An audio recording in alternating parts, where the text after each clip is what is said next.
For decades, Al Pacino has stood at the center of Hollywood with a presence that needed no introduction. The quiet intensity, the sudden explosions of emotion, the volcanic performances. He became the heartbeat of modern cinema. But what the public rarely saw was the other side of Pacino, the man who didn't shout, didn't gossip, didn't fight for headlines, but carried a memory as sharp as the characters he played. He never cursed out co-stars in magazines and never dragged directors onto talk shows. Instead, when someone crossed him, he went silent. And once Pacino went silent, that silence lasted forever. At 85, he finally breaks that silence. Behind a career filled with legendary films, awards, and unforgettable roles, 6 names stand out. People he clashed with, people who disappointed him, people he quietly vowed to never stand beside again. These are the celebrities Al Pacino truly despised. Number 1, William Friedkin. Their clash began during the filming of Cruising in 1980, a production that quickly turned into a battleground of incompatible methods. Pacino expected freedom, exploration, and the ability to shape scenes instinctively. Friedkin demanded precision, timing, and strict adherence to his direction. From the beginning, the two never aligned. Pacino arrived on set wanting to experiment with the character, shifting behaviors, tones, and rhythms. Friedkin reacted with increasing frustration, insisting Pacino stick to rehearsed beats. The tension escalated quickly. Pacino's improvisations disrupted Friedkin's tightly planned shots. Friedkin's rigid direction suffocated Pacino's instincts.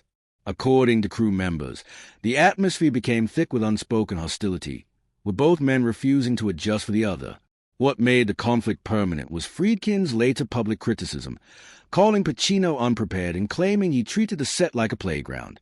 Pacino never responded publicly, but he never forgot the insult. Their professional relationship ended on that film, and neither man ever attempted a second collaboration. For Pacino, Friedkin became the symbol of a director who tried to cage his creativity. Number 2, James Foley. Their collaboration on Glengarry Glen Ross looked perfect on paper. Pacino's explosive energy paired with Foley's sharp, atmospheric direction. But behind the camera, the differences were impossible to ignore. Foley valued structure, repetition, and tightly controlled performances. Pacino approached his scenes like a living organism, never the same twice, always shifting based on instinct. This quickly led to friction. Foley wanted identical takes to give editors flexibility. Pacino refused to repeat emotions mechanically. He delivered a powerful take once, then moved on emotionally, making it difficult for Foley to match shots in the edit. Foley, already under pressure from a dense, dialogue-heavy script, became overwhelmed by Pacino's unpredictable rhythm. Crew members recalled long pauses after takes where Foley regrouped before giving direction, trying to find a way to guide Pacino without triggering resistance. The tension never erupted publicly, but both men felt it. While the film became a critical success, their working relationship quietly broke. Foley avoided discussing future projects with Pacino, and Pacino avoided settings where Foley's directing style might reappear. They didn't need a fight. Their styles were simply incompatible, and neither wanted to repeat the struggle.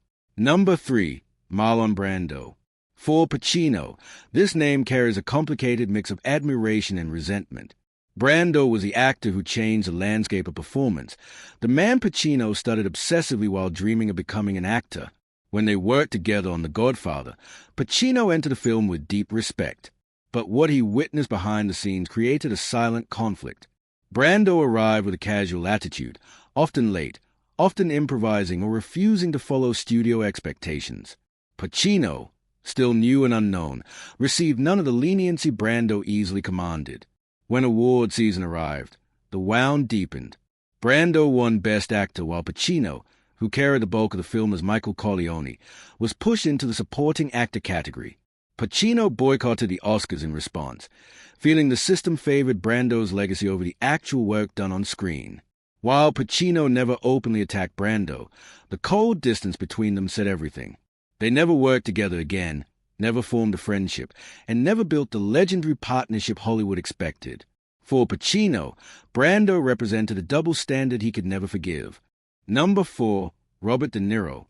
The world sees Pacino and De Niro as cinematic twins, two iconic figures linked by decades of crime dramas and awards.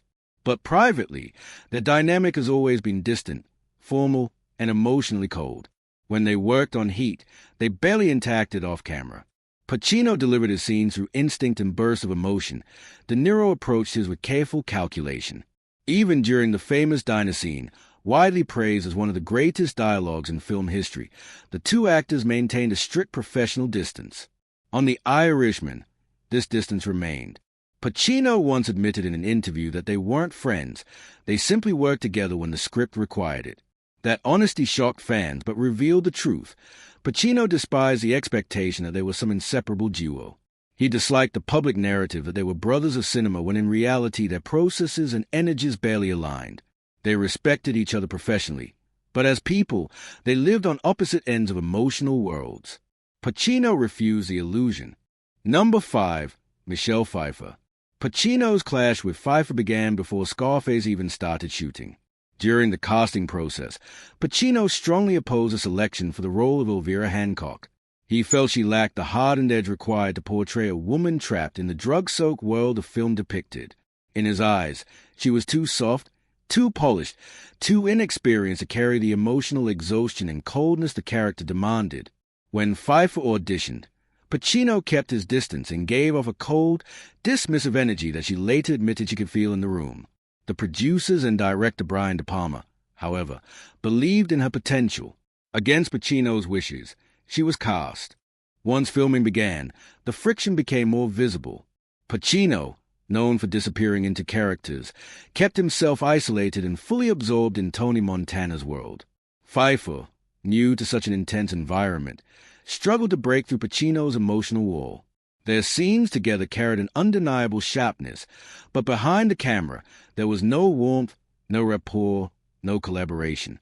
Pacino treated her with strict professionalism but offered no support, no encouragement, and no sign that he ever accepted her in the role. Pfeiffer later spoke about the difficulty of acting opposite Pacino during that period, describing him as distant and intimidating. After Scarface, they never worked together again, and Pacino never publicly revisited the subject. In his mind, Pfeiffer symbolized a casting choice he believed undermined the weight of the film, and he never looked past that initial judgment. Number 6. Gene Hackman. Their collaboration on Scarecrow has long been admired by critics for the emotional depth both actors brought to the screen, but behind those performances was a partnership strained by conflicting methods. Pacino entered every scene from a place of internal exploration, allowing emotions to rise naturally. Hackman was blunt, efficient, and impatient with anything he saw as unnecessary. From the beginning, Hackman grew frustrated when scenes took longer than he felt was appropriate. Pacino's process involved repetition, subtle changes, and gradual emotional buildup. Hackman preferred clarity and speed. When Pacino wanted to dig deeper into a moment, Hackman was ready to move on.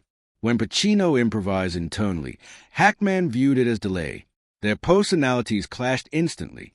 On set, disagreements about rhythm and emotional pacing surfaced regularly. Hackman challenged Pacino's choices, sometimes cutting him off mid-exploration, sometimes pressing the director to move forward before Pacino felt the scene had reached its truth. Pacino, recognizing Hackman's talent but unable to adapt to his rigidity, withdrew emotionally during production. Their dynamic never erupted into explosive conflict, but the tension shaped the entire project. After the film, neither man expressed interest in working together again. Pacino avoided Hackman-type energies for the rest of his career, understanding that some actors, no matter how skilled, clashed too deeply with his instincts. To him, Hackman represented a working environment that drained him creatively. As Pacino aged, his understanding of people only sharpened. He became more selective, not out of ego, but out of survival. He worked best when surrounded by collaborators who respected the process, the craft, and the emotional weight he brought to every set. Over time, he recognized that certain energies suffocated that work. Some were too controlling, some were too chaotic, some were too impatient, and some simply couldn't stand in rhythm with him. He didn't lash out. He didn't start public feuds. He simply erased those people from his working world. Pacino's reputation was never built on being easy. He demanded focus. He expected commitment. He believed every scene mattered, even the ones no one remembered. When someone disrespected the work, Whether through arrogance, indifference, or neglect, Pacino mentally closed the door. This wasn't dramatic or vengeful. It was precise. Just as he dissected his characters, he dissected the people around him. He knew when someone weakened a scene or compromised the integrity of the story. And once Pacino made that decision, there was no reversing it. William Friedkin's public criticism sealed the end of their relationship. James Foley's frustration turned into permanent distance. Marlon Brando's overshadowing presence became a wound Pacino never addressed. Robert De Niro's emotional coldness drew a line between professional respect and personal disconnect. Michelle Pfeiffer's casting conflict never faded from his memory. Gene Hackman's intolerance of Pacino's process became a barrier too heavy to remove. For Pacino, these weren't temporary disagreements. They were defining moments that taught him who could stand beside him in the fire performance and who couldn't. His silence was never indifference. It was a verdict.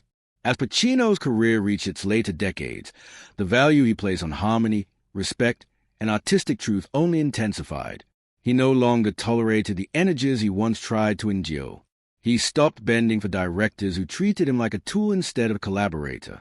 He stopped working with actors who brought tension instead of depth. He stopped pretending that mismatched partnerships could be repaired with time. By 85, Pacino understood exactly what damaged him on set, what drained him emotionally, and what suffocated the spark he needed to deliver the performances the world expected. His blacklist was never loud, never public, never messy. It lived in silence. It lived in the people he simply let fade out of frame. Friedkin remained one of the clearest examples of this.